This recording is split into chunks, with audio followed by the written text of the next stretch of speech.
قومی اسمبلی میں practice and procedure ترمیمی ordinance آج پیش کیا جائے گا۔ اسپیکر ایاز صادق کی زیر صدارت اجلاس شام 4 بجے شیڈیول۔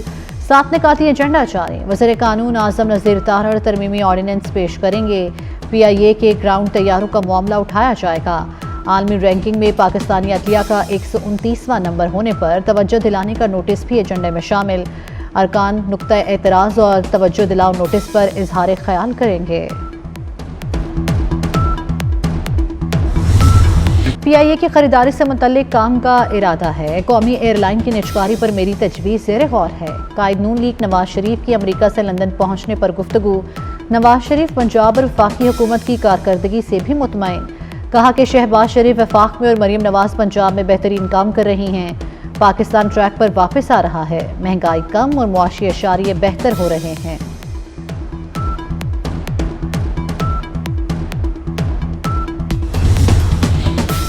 پنجاب حکومت کا پنجاب ایئر کے نام سے نئی ایئر لائن لانچ کرنے کا فیصلہ۔ ذرائع کے مطابق پنجاب ایئر لائن نجی سرمایہ کاروں کی شراکت سے لائی جائے گی۔ پنجاب حکومت کے شیئرز بھی ہوں گے۔ فیزیبلٹی پر کام شروع کر دیا گیا۔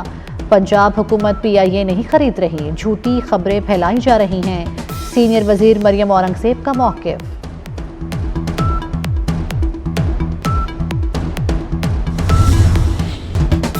صوبائی حکومتیں مل کر PIA خریدنا چاہیں تو اعتراض نہیں۔ وزیر نجکاری علیم خان کہتے ہیں کہ ان کی ذمہ داری PIA کو ٹھیک کرنا نہیں، صرف بیچنا ہے۔ PIA قوم کا اثاثہ ہے، اونے پونے داموں نہیں بیچ سکتے۔ قومی ایئر لائن کا خسارہ عوام نہیں اٹھا سکتے، اس لیے بیچ رہے ہیں۔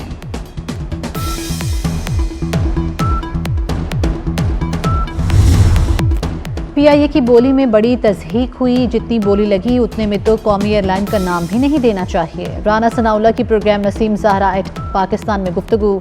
تحریک انصاف کو ایک بار پھر مذاکرات کی پیشکش کرتی۔ کہا بانی PTI سے جیل میں بات کرنے کے لیے تیار ہیں۔ تحریک انصاف مذاکرات کے لیے ایجنڈے بنائے۔ جسٹس منصور علی شاہ نے خط لکھ کر عدلیہ کو نقصان پہنچایا۔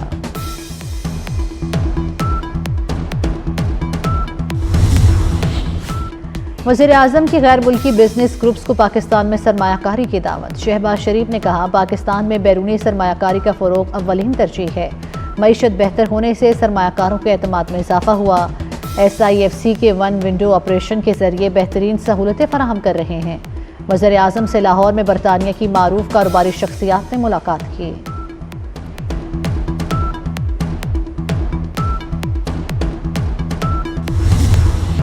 لاہور میں اسموک سے فضا زہر آلود۔ 1 ہفتے کے لیے پرائمری سکول آج سے بند۔ محکمہ ماحولیات نے چھٹیوں کا نوٹیفیکیشن جاری کر دیا۔ نرسری سے 5ویں جماعت تک تمام نجی اور سرکاری سکولز بند رہیں گے۔ فیصلے کا اطلاق 4 سے 9 نومبر تک ہوگا۔ سینئر صوبائی وزیر مریم اورنگزیب کہتی ہیں اسموک کا مسئلہ بھارت سے بات کیے بغیر نہیں حل ہو سکتا۔ انسداد اسموک کے لیے سخت اقدامات ناگزیر ہیں۔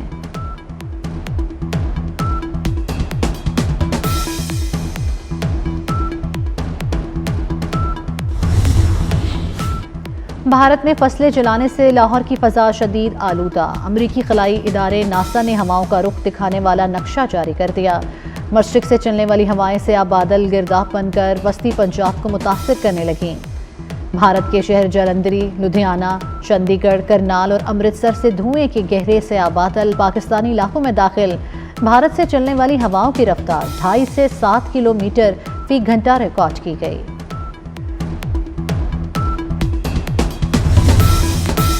امریکہ کے صدارتی انتخابی دنگل میں 1 روز رہ گیا۔ انتخابی گہما گہمی عروج پر ڈونلڈ ٹرمپ اور کیملا ہیرس کی فیصلہ کن ریاستوں میں انتخابی مہم جاری۔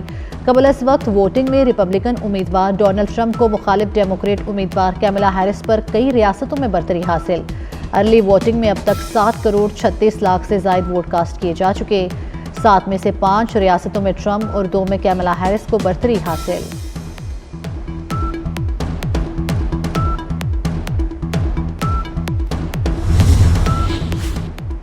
امریکہ میں نئے صدر کا انتخاب۔ ڈونلڈ ٹرمپ اور کیملا ہیرس کا کامیابی کی سر توڑ کوششوں میں مصروف۔ قبل از وقت ووٹنگ میں سوئنگ سٹیٹس کی اہم ریاست شمالی کیرولائنا میں ووٹر ٹرن آؤٹ 55% رہا۔ ریپبلکن امیدوار ڈونلڈ ٹرمپ نے شمالی کیرولائنا میں اپنی جیت کا دعویٰ کر دیا۔ حکومت پر تنقید کرتے ہوئے کہا کہ بائیڈن انتظامیہ نے ملکی معیشت کو تباہ کر کے رکھ دیا۔ صدر منتخب ہوا تو ملک سے مہنگائی ختم کر دوں گا۔ ڈیموکریٹ امیدوار کیملا ہیرس کہتی ہیں ڈونلڈ ٹرمپ صدر منتخب ہوئے تو ملک عدم استحکام کا شکار ہو سکتا ہے۔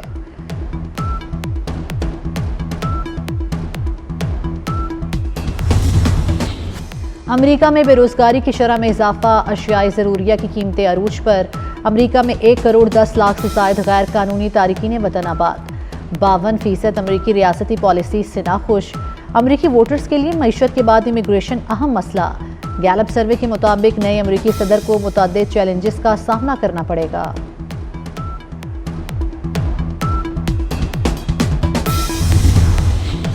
ون ڈے سیریز میں پاکستان اور آسٹریلیا کے درمیان میلبرن میں آج پہلا میچ ٹاکرا۔ آسٹریلیا کے خلاف پہلے ون ڈے کے لیے پاکستان کے پلینگ 11 کا اعلان۔ قومی ٹیم میں سائم ایوب، عبداللہ شفیق اوپنرز ہوں گے۔ کپتان محمد رضوان، نائب کپتان سلمان علی آغا ہوں گے۔ سابق کپتان بابر اعظم، کامران غلام ٹیم میں شامل۔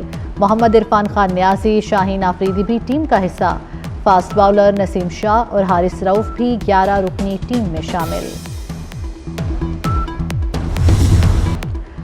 جو اچھا کھیلے گا وہی ٹیم میں رہے گا، نئے آنے والے نوجوانوں کے پاس مواقع ہیں۔ قومی کرکٹ ٹیم کے کپتان محمد رضوان نے کہا ہے کہ ماضی کو بھول کر آگے بڑھنا ہے۔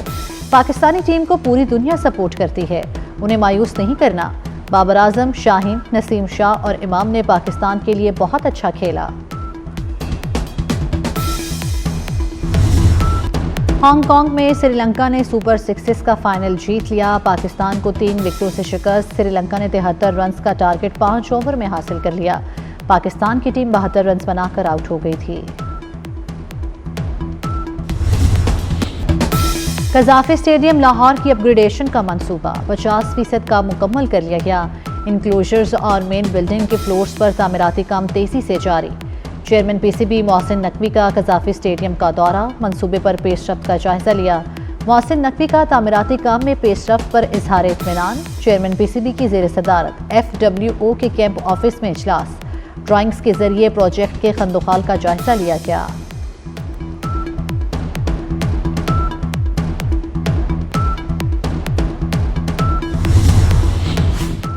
وزیراعلیٰ پنجاب مریم نواز کا لاہور میں زیر تعمیر PIC 2 کا دورہ، پنجاب انسٹیٹیوٹ آف کارڈیالوجی کے مختلف شعبوں میں جاری تعمیراتی کام کا جائزہ لیا۔ ہسپتال جلد فعال کرنے اور مشینری فوری فراہم کرنے کا حکم بھی دے دیا۔ کہا PIC 2 بننے سے امراض قلب کے مریضوں کی مشکلات کم ہوں گی۔ ہر ضلع میں کارڈیالوجی کی سہولیات کے منصوبے پر کام جاری ہے۔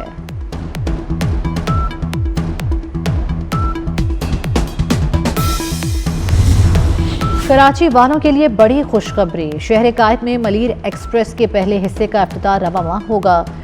جام صادق پل سے کاٹھور تک 3 پل اور 1 انڈر پاس بنایا جائے گا۔ منصوبے کی مجموعی لمبائی 39 کلومیٹر، 6 انٹرچینج، 2 ٹول پلازے بھی شامل۔ وزیر اعلیٰ سندھ کا میئر کراچی کے ساتھ ایکسپریس وے اور شاہ فیصل انٹرچینج کا دورہ، پروجیکٹ ڈائریکٹر نے تعمیراتی کام بارے بریفنگ دی۔ پروجیکٹ 30 جولائی 2025 تک مکمل کیا جائے گا۔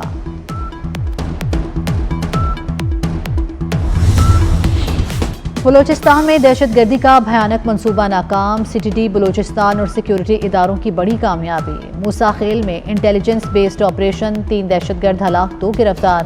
وفاقی وزیر داخلہ محسن نقوی کا کامیاب آپریشن پر سیکیورٹی اداروں کو خراج تحسین۔ کہا CTD اور پولیس کی بروقت کارروائی نے BLA دہشت گردوں کو عبرتناک انجام تک پہنچایا۔ فورسز کی کارکردگی کو قوم سلام پیش کرتی ہے۔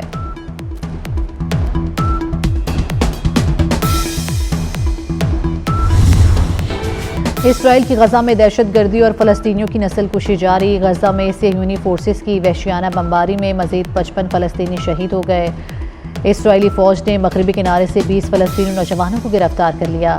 اسرائیلی فوج کی وحشیانہ بمباری میں اب تک 43,314 فلسطینی شہید ہو چکے۔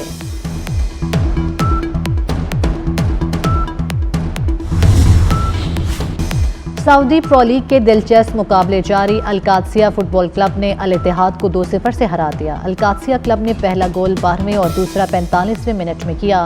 پوائنٹس ٹیبل پر الاتحاد دوسری، القادسیہ 5ویں پوزیشن پر ہے۔